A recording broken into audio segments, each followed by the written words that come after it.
here with John, and I'm going to show you the 3 biggest errors in Chi Sau. The things that mean that the Chi Sau doesn't translate well into proper fighting, into realistic fighting. A lot of Wing Chun people disagree. I don't care. Right, okay, so first thing is, people being here at this distance and rolling in Chi Sau, or whatever roll they do, staying at this distance and trying to hit, you end up with this sort of fast hand stuff that doesn't really do anything, and I might touch him, but I'm not actually affecting him. It's quite frankly garbage.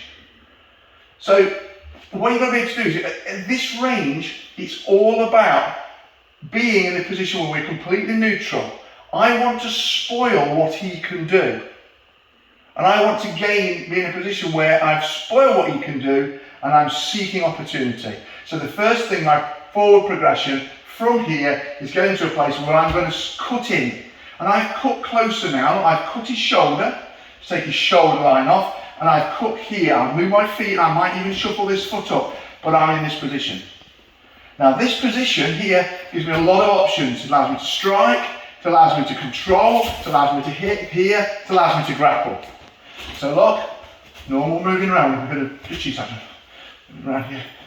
Here look, see I've got that position in and I'm straight in.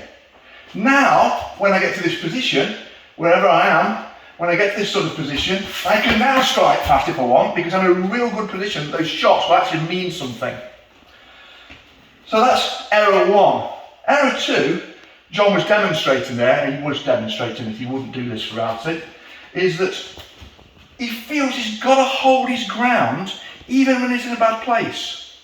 So when I cut in here, and I'm moving around and I cut and I've moved in, can you see how I've cut and he wants to hold this position? So many are frightened to take a step back. If I do that to John, he takes a step back, makes no difference. If he doesn't engage here, and I'm with somebody who knows what they're doing, I might step to here and start jabbing. So you've got to make sure you control. So here we go again. So this time, look, I'm going to cut in with John. I'm going to cut in, and you see John now's control, but he's stepped back. He's stepped back on his terms.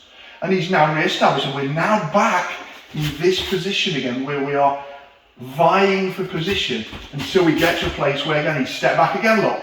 This time, look, I've managed to get through. But can you see how I've progressed from being neutral and seeking opportunity into positions of control?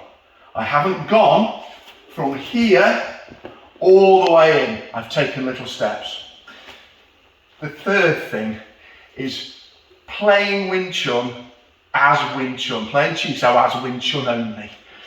In other words, you're basically making Chi Sau a sport. You're competing with other Wing Chun people. So it becomes this sort of thing, up, centre line punch, up, lat down.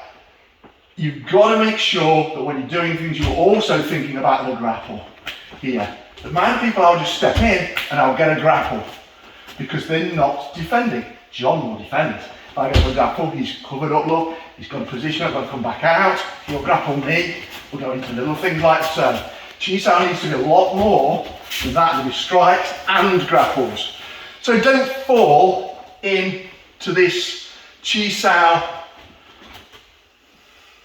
got you, I've got to be really fast. Because it's shit. Control, get to the next stage, don't be afraid to step off on your terms. Have you enjoyed that? I hope I didn't upset too many people, but if I did, don't care. Thank you, John.